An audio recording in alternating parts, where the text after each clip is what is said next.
Hari ini gua bikin video ini jam 12 malam. Selain jalanan udah sepi, gua pengen juga ngerasain ketakutan di dalam cerita ini. Apa kalian pernah mendengar tentang sebuah bangunan tua di kota Solo yang kini hanya tersisa puing semak liar dan cerita seram? Tempat ini dulunya adalah sebuah pabrik tekstil besar, ramai, penuh pekerja, dan pernah menjadi tulang punggung industri di Solo. Tapi sejak krisis ekonomi tahun 90-an, pabrik itu ditutup dan seiring waktu berubah menjadi bangunan mati yang lebih dikenal orang sebagai salah satu tempat paling angker di Solo. Pabrik tekstil ini dulunya megah, dibangun sejak era kolonial, dikelola dengan sistem modern dan sempat menjadi kebanggaan. Tapi seiring berjalannya waktu, semua berubah.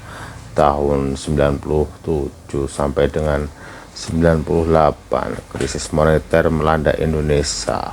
Banyak industri gulung tikar termasuk pabrik ini. Dari sinilah awal kelam dimulai. Ada cerita tentang kebakaran besar di salah satu bagian pabrik. Api merembet cepat, puluhan pekerja terjebak. Sebagian berhasil selamat, sebagian lain wafat tragis di dalam ruangan yang terkunci. Sejak hari itu banyak yang percaya bahwa roh para korban masih tertinggal, tidak tenang, berkeliaran di antara bangunan yang kosong dan berdebu. Lorong-lorong pabrik itu seringkali disebut sebagai tempat favorit penunggu. Banyak saksi mata mengaku melihat sosok besar hitam berbulu lebat dengan mata merah menyala. Itulah yang mereka sebut genderuwo. Beberapa penjelajah bahkan bilang mereka merasa bahunya ditepuk, padahal tidak ada orang di sekitar. Saat menoleh, terlihat bayangan besar bergerak cepat lalu hilang di balik mesin tua. Tidak hanya genderuwo, pabrik itu juga disebut dihuni oleh sosok pocong yang pernah melihat melompat-lompat di halaman pabrik. Ketika malam sudah larut, lebih menyeramkan lagi, kadang terdengar suara jeritan minta tolong, seperti orang yang terjebak dalam api kebakaran, padahal jelas-jelas bangunan itu sudah lama kosong. Salah satu cerita yang cukup terkenal adalah penampakan anak kecil bermata kosong seperti berlubang hitam. Sosok ini sering terlihat di dekat tangga besi tua. Beberapa orang melihatnya mengatakan anak itu hanya berdiri diam, menatap lurus, lalu perlahan menghilang ke udara. Banyak yang percaya itu adalah roh anak pekerja yang ikut terjebak dalam tragedi kebakaran. Tidak berhenti di situ, ada pula cerita tentang penampakan wanita Belanda dengan gaun panjang. Katanya dia sering muncul di jendela lantai 2, melambaikan tangan seolah memanggil entah siapa sebenarnya. Apakah istri dari pemilik pabrik zaman kolonial atau roh yang meniru penampilan manusia? Warga sekitar juga sering melihat sesuatu yang aneh. Tiba-tiba muncul api kecil di sudut bangunan, padahal tidak ada orang menyalakan apapun. Saat didekati, api itu hilang begitu saja, seperti tertiup angin. Orang-orang percaya itu adalah sisa energi dari kebakaran yang dulu menelan banyak korban.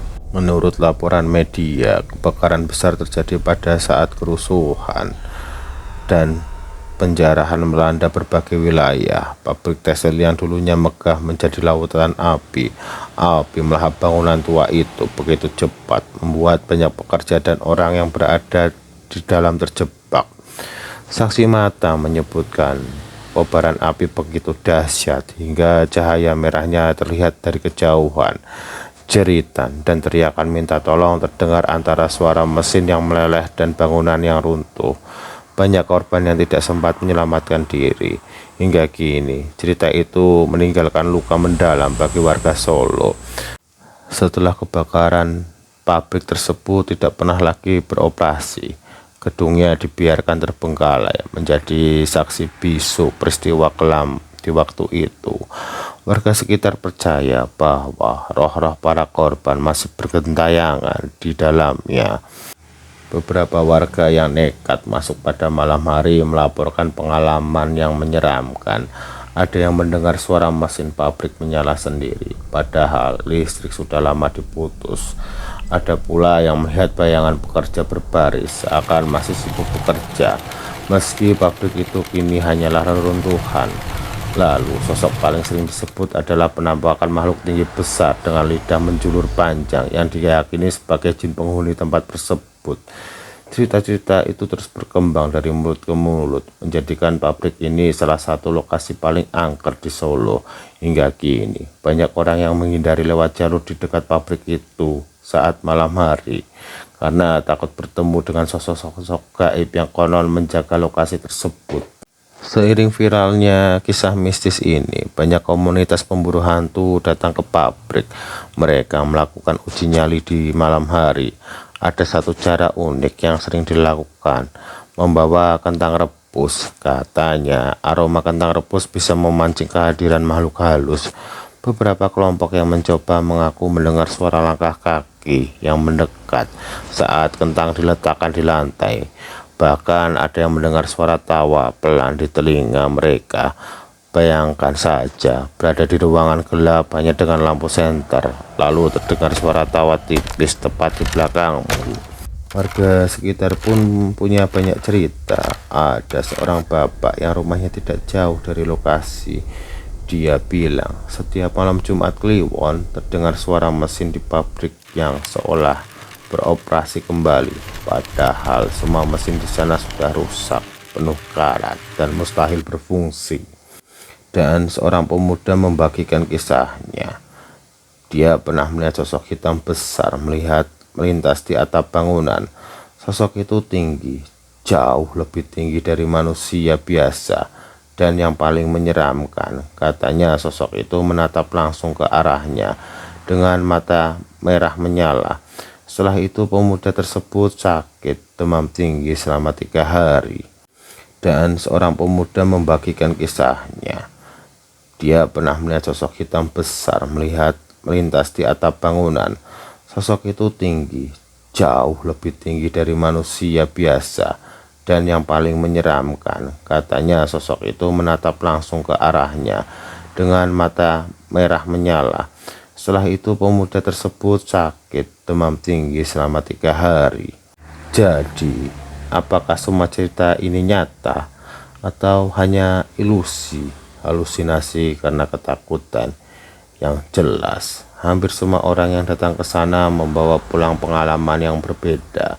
Ada yang hanya merasa merinding, ada yang melihat sosok aneh, bahkan ada yang sampai sakit setelah pulang.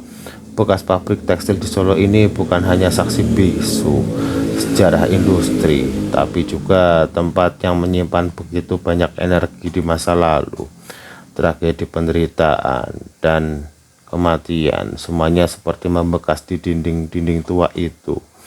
Kalau kalian suatu saat lewat kawasan Manahan dan melihat bangunan tua yang terbengkalai itu, berhentilah sejenak. Pandangilah dari jauh, siapa tahu ada sosok lain juga yang sedang menatap balik ke arah kalian. Setiap tempat punya cerita sendiri, dan setiap cerita punya bayangan yang masih tertinggal hingga sekarang.